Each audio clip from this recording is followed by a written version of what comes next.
buildings, out of date training academy, and talking almost 50% of our fire department is just right at 5 years of experience, so they're missing out on the live burn.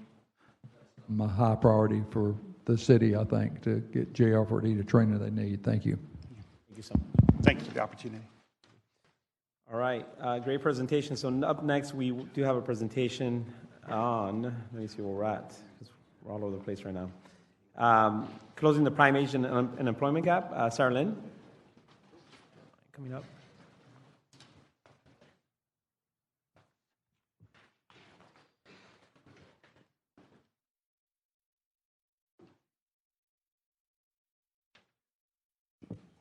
Hi, can you please state your name and address for the record?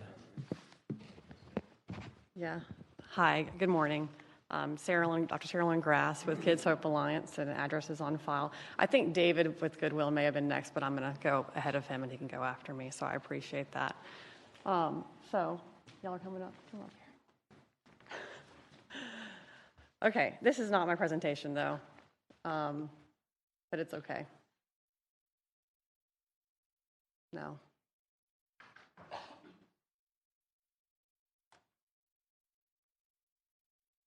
It's all right. I really don't need it anyways. So one of the benefits to going somewhat last is that you all have heard a lot of the barriers that we already have. So I don't think I need to repeat all of those things that I had in my presentation.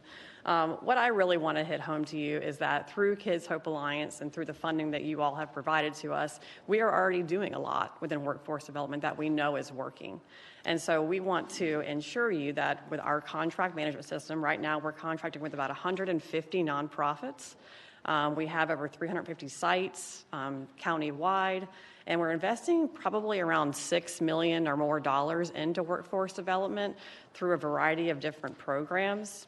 Right now, we know that it's called Opportunity Youth, basically youth that are 16 to 24 that are not in school and not working. There's close to 17,000 of those students within Duval County, and there's over 21,000 that are in the prime age employment gap, which basically is 24 to 54, that are basically that could work the most, but they're not working right now.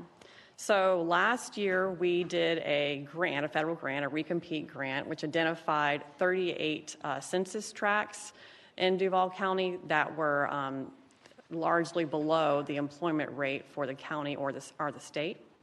We didn't get that grant, but through that, we did a lot of research and figured out what was needed. And so you've heard a lot about that through all the employment gaps. So luckily, we actually have one of our programs that we fund here today. I'm going to let them speak to you a little bit more about what this has meant to them. So, Ronnie, come on up.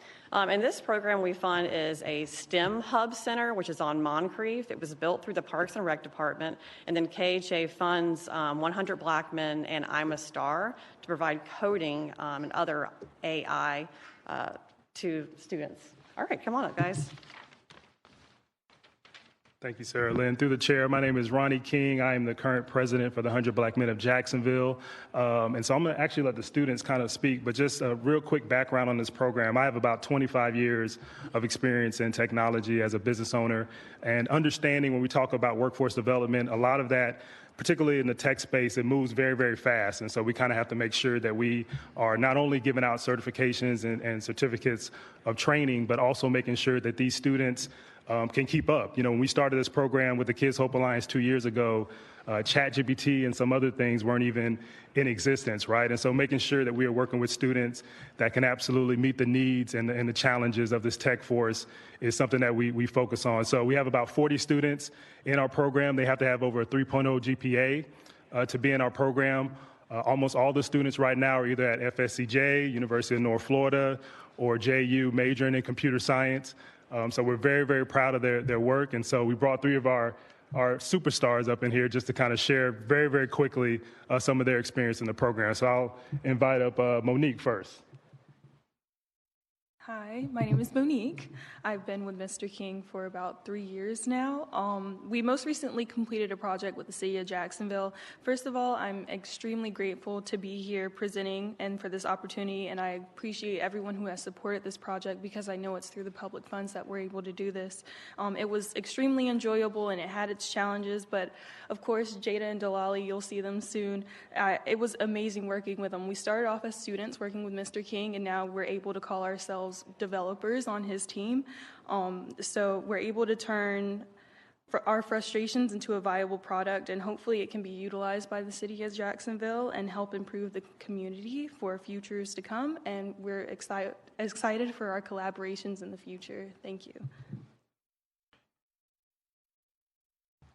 Hi, my name is Jada, and like Monique said, we've been working with Coding in Color for a little while now, but we recently worked on the project for City of Jacksonville, the Service Desk Dashboard, and it was really nice just to get to kind of play around with the data and get into that data field.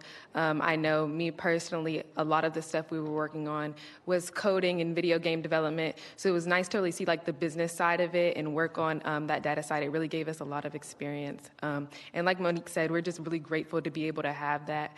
And yeah, thank you. Hello, everyone. My name is Delali Ekpe. I grew up here in Jacksonville. My whole year's here, and I met this company about 3 years ago. I've been in the program with them since, and could talk a little bit about the program here. It's been a blast year. I came into tech without really knowing anything, and I got way ahead in school just through this program. Like you heard before, we built a dashboard for the City of Jacksonville, and I never thought I would even get the opportunity to do that, even right before my degree. I go to UCF, University of Central Florida in Orlando, and we're not even doing anything close to what this program is delivering. So thank you for the program, and thank you for the opportunities here at Jacksonville to showcase our skills. Thank you. And real quick, and I'll hand it back over.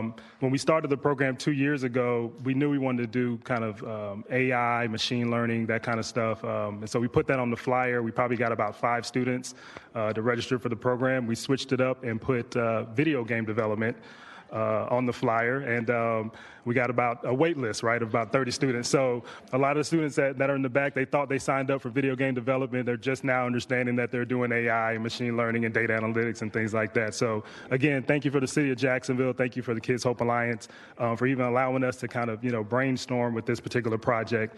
And again, really, really appreciate the opportunity. Thank you.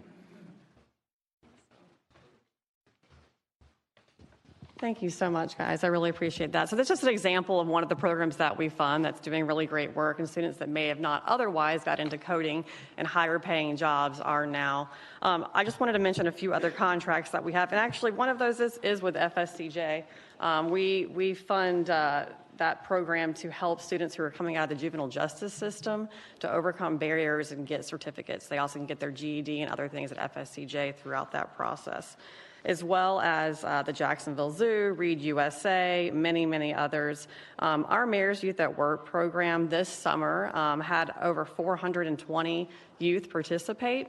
And just as a quick, I know I didn't get my PowerPoint up, but estimate, of those around 17,000 kids that I said that were, or not all kids, like 16 to 24, so young adults that are not working, if we provided them an internship at just $5,000 a year, that cost is roughly around $8.5 million. So these are ways that we could invest the money that would really have long-term benefits. What we're seeing is that the students that participate are going on to get higher earning jobs, $50,000 plus, which ultimately then helps us to reinvest in the economy. That's all I have. All right. Well, thank you so much for that. I have no questions on the queue. Thank you. All right. Thank you.